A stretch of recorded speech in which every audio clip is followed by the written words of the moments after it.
হার নিশ্চিত, আর হারলেই 40,000 কোটি টাকার ব্যবস্থা করতে হবে। আর যদি সেই টাকার ব্যবস্থা করতে হয় তাহলে লক্ষ্মীর ভাণ্ডারই বলুন আর এই দুর্গাপুজোয় অনুদানই বলুন, খেলা মেলা মোচ্ছব সব মায়ের ভোগে যাবে।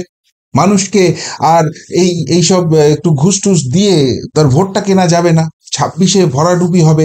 তাই লক্ষ্য একটাই, যে করে হোক সময়টাকে কিনে সময়টাকে পারচেস করে 2026-এর নির্বাচনটা পার করে দেওয়া হোক। গুলগাপ্পি দিয়ে একটু তাপ্পি তুপ্পা দিয়ে 2026-এর নির্বাচনটা হয়ে যাক। আমি তো দিয়ে দিতাম, এরা মামলা করে আটকে রেখে দিয়েছে, এই ঢপবাজি করব। আর তারপর 2026টা একবার জিতে গেলে যে কে সেই ডুডুকানা বাং। এই লক্ষ্য নিয়ে আজকে সুপ্রিম কোর্টে পৌঁছে গিয়েছিল নবান্ন প্রশাসন দিদিমণির উন্নয়নের দক্ষযোগ্য দেখাতে। কিন্তু সুপ্রিম কোর্ট ক্যাঁক করে চেপে ধরেছে। পালাবার কোনো রাস্তা নেই, পালাবার কোনো পথ নেই, এটার দিকে গোটা দেশ তাকিয়ে আছে। আর সেই জন্য আজকে জাল থেকে বেরোতে পারলো বটে, বাট পুকুর থেকে বেরোতে পারলো না। ডিএ মামলা নিয়ে কিন্তু বড় আপডেট চলে এলো। প্রথমেই আপনাদের জানিয়ে রাখি যে ডিএ মামলা দীর্ঘদিন বাদে আজকে কিন্তু টপ অফ দ্য লিস্ট ছিল, অর্থাৎ একদম প্রথমেই এই মামলার শুনানি হওয়ার কথা ছিল। এবং এখানে একটা খুব গুরুত্বপূর্ণ ব্যাপার, সেটা হচ্ছে বকেয়া ডিএ, সেটা রাজ্য সরকার দেবে কি দেবে না সেই জায়গাটা, যেরকম ফাইনাল ফয়সালা ফাইনাল শুনানি এই অগস্ট মাসে হওয়ার কথা আছে, তার পাশাপাশি আরো গুরুত্বপূর্ণ যেটা, এর আগের যে শুনানি হয়েছিল সেই শুনানি অনুযায়ী সুপ্রিম কোর্ট এই রাজ্য সরকারকে বলে দিয়েছিল যে 27 জুন 6 সপ্তাহের মধ্যে সুপ্রিম কোর্টের নির্দেশ অনুযায়ী রাজ্য সরকারকে বকেয়া ডিএর 25% মিটিয়ে দিতে হবে। কিন্তু তারপরও দীর্ঘদিন সময় চলে গেছে, জুনের পর জুলাই চলে গেছে, অগস্ট চলে এসছে, এখনো একটি পয়সাও দেয়নি। এবং অতি চালাকি করে সুপ্রিম কোর্টে একটা পিটিশন দায়ের করে দেওয়া হয়েছে যে আরো 6 মাস সময় দেওয়া হোক। ফলে পরিষ্কারভাবে এটা আদালত অবমাননা, কন্টেম্প্ট অফ কোর্ট। সুতরাং একাধিক সরকারি কর্মচারীদের সংগঠন তারা কিন্তু এই আদালত অবমাননার মামলাও করেছিল এবং সেইটারও শুনানি ছিল। ফলে সব মিলিয়ে আজকে কিন্তু রাজ্য সরকারের রীতিমতো চাপ ছিল।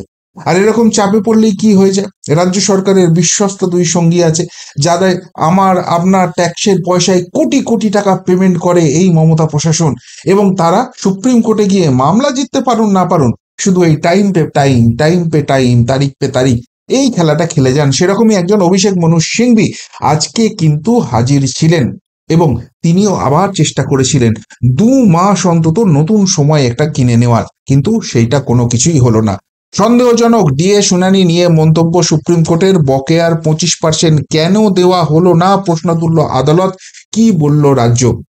আজকে যেহেতু টপ অফ দ্য লিস্ট ছিল, সুতরাং সুপ্রিম কোর্টের দুই মহামান্য বিচারপতি ডিভিশন বেঞ্চ বসার সাথে সাথেই আপনারা জানেন যে যে কোনো বেঞ্চ বসলেই সেখানে বেশ কিছু মামলা থাকে যেগুলো আর্জেন্ট বেসিসে হিয়ারিং এর দরকার হয়ে পড়ে, বা কিছু ক্ষেত্রে মেনশন করতে হয়, অর্থাৎ এই মামলাটা আমরা করতে চাই, সেটা দয়া করে অনুমতি দেওয়া হোক, এরকম বিভিন্ন থাকে। তো সেই সমস্ত পর্ব যখন মিটে গেল এবং তারপরেই কিন্তু শুরু হলো ডিএ মামলার শুনানি। এবং সেখানে প্রথমেই যেটা সব থেকে আশ্চর্যজনক বিষয় দেখা গেল সেটা হচ্ছে রাজ্য সরকারের তরফ থেকে যে আইনজীবী রয়েছেন সেই অভিষেক মনু সিংভি, তিনি কিন্তু সশরীরে হাজির ছিলেন না। ফলে অনেকেই মনে করছিলেন যে এখান থেকেই পালাতে শুরু করে দিয়েছে, কোর্টে আসবোই না তাহলে আর মামলা হবে না, এরকম কোনো মানসিকতা নিয়েছে। কিন্তু না, যেটা দেখা গেল তিনি অনলাইনে ভার্চুয়াল ভাবে তিনি হাজির ছিলেন। এবং প্রথমেই তিনি যে জায়গাটা তুলে ধরার চেষ্টা করেন সেটা হচ্ছে, সুপ্রিম কোর্ট নির্দেশ দিয়েছে বটে যে 25% মিটিয়ে দিতে হবে, কিন্তু এর আগে এই মামলাটা যেখানেই হয়েছে, সেটা কলকাতা হাইকোর্টেই হোক, সেটা স্যাটেই হোক, অর্থাৎ স্টেট অ্যাডমিনিস্ট্রেটিভ ট্রাইব্যুনালই হোক, তারা ডিএর কোয়ান্টিফাই করে দেয়নি, অর্থাৎ কত টাকা দিতে হবে এইটা তারা বলে দেয়নি। এবং এবং সেই জায়গা থেকে সুপ্রিম কোর্টও যখন নির্দেশ দিয়েছে, সেই নির্দেশ থেকে এটা পরিষ্কার নয় যে ঠিক কত টাকা দিতে হবে। ফলে এই যে বিপুল পরিমাণ ডিএটা বাকি আছে বলে সুপ্রিম কোর্ট মনে করছে এবং তার 25% মিটিয়ে দিতে হবে, সেইটাকে ক্যালকুলেট করতে অনেক সময় লাগবে। এবং সেই সময়টার জন্য একটা কমিটি এখন গঠন করা হয়েছে। সেই কমিটি হিসাব করে দেখছে অন্তত 2 মাস সময় চায়। সেই সময়টা পেলে তবেই কিন্তু রাজ্য সরকার এই ডিএটা মিটিয়ে দেওয়ার ব্যাপারে ভাবনা চিন্তা করতে পারে। এর পাশাপাশি আরেকটা যে আবেদন করা হয়েছে, সেই আবেদনে কিন্তু মারাত্মক কথা লেখা রয়েছে। সেখানে লেখা রয়েছে যে এই যে ডিএ দেওয়া হবে, সেই ডিএ এর ক্ষেত্রে মানে রাজ্য সরকারের তরফ থেকে যে আবেদনটা গেছে সেখানে কিরকম মজার কথা লিখেছে দেখুন। বলছে এই যে ডিএটা দেওয়া হবে সেই ডিএটা যে অতিরিক্ত দিতে হচ্ছে, এটা এই রাজ্য সরকারের বাজেটের ক্ষেত্রে কিন্তু কোনো সংস্থান করা নেই। ফলে এই টাকাটা জোগাড় করা যাবে না। এই টাকাটা জোগাড় করতে গেলে রাজ্য সরকারকে ঋণ নিতে হবে, এবং সেই ঋণটা নিতে গেলে যেহেতু এত মোটা টাকার একটা ঋণ নিতে হচ্ছে, সুতরাং এটা কেন্দ্র সরকারের অনুমতি নিতে হবে। এখন সেটা একটা দীর্ঘমেয়াদী প্রসেস, কেন্দ্র সরকারের অনুমতি পাওয়াটা। আর তাই সেই জন্য এখনই দিয়ে দিতে পারা যাচ্ছে না, 6 মাসের জন্য আমাদের সময় চাই। অন্যদিকে আরেকটা কথাও বলে দেওয়া হয় যে এই যে ডিএ দেওয়া হচ্ছে, সেটা তো সম্পূর্ণ রাজ্য সরকারের ঐচ্ছিক বিষয়, এবং কেন্দ্রের বহু প্রকল্পের টাকা কিন্তু বন্ধ হয়ে গেছে। ফলে রাজ্য সরকারের উপর চাপ পড়ে গেছে, রাজ্য সরকারের ভাড়ারে চাপ পড়ে গেছে, এবং এই পশ্চিমবঙ্গ সরকার এমন কিছু প্রকল্প চালায় যেটা অন্য কোনো রাজ্যে, গোটা ভারতে সেই প্রকল্প চলে না, সেই চাপটা রয়েছে। আর সেই জন্য দিয়ে দেয়া হচ্ছে না তো কি হচ্ছে?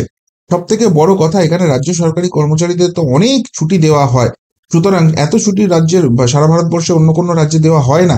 সেই জায়গা নিয়ে তারা সন্তুষ্ট থাকুক, এই ডিএ ফিএ তাদের চাওয়ার কোনো জায়গা নেই। এইরকম একটা অ্যাপ্লিকেশন কিন্তু জমা পড়েছে, বেশ মজাদার লাগছে না?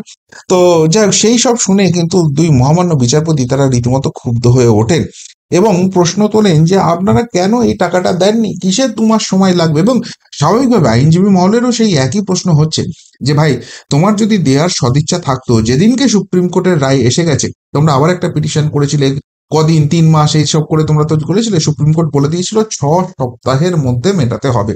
তাহলে সেদিনকেই কেন তোমরা কমিটিটা গঠন করে নাওনি? উল্টে যখন এই 27শে জুন, যেদিনকে ডেডলাইনটা শেষ হচ্ছে, সেই দিনকে একদম শেষ মুহূর্তে গিয়ে সুপ্রিম কোর্টে তোমরা অ্যাপ্লিকেশন করছো।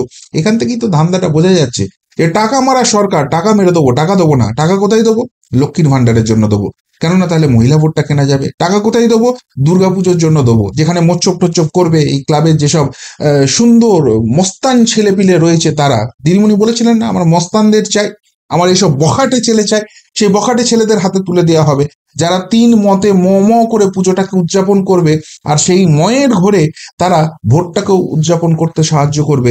সেই জায়গায় টাকা দেওয়া যেতে পারে। কিন্তু ডিএ, যেখানে পরিষ্কারভাবে বলে দিচ্ছে মহামান্য আদালত, এমনকি সুপ্রিম কোর্টও, যে ডিএ হচ্ছে কোনো ঐচ্ছিক বিষয় নয়, এটা সংবিধান স্বীকৃত মৌলিক অধিকার, এই টাকা দিতেই হবে। সুতরাং সেটাকে ঘুরিয়ে দেওয়ার চেষ্টা করা হচ্ছে। এবং আরেকটা অবজারভেশন যেটা আপনাদের দেখায়, সেটাও খুব ইন্টারেস্টিং। সুপ্রিম কোর্টের মহামান্য দুই বিচারপতি বলছেন যে এই মামলার রায়ের প্রভাব সারা দেশব্যাপী পড়বে।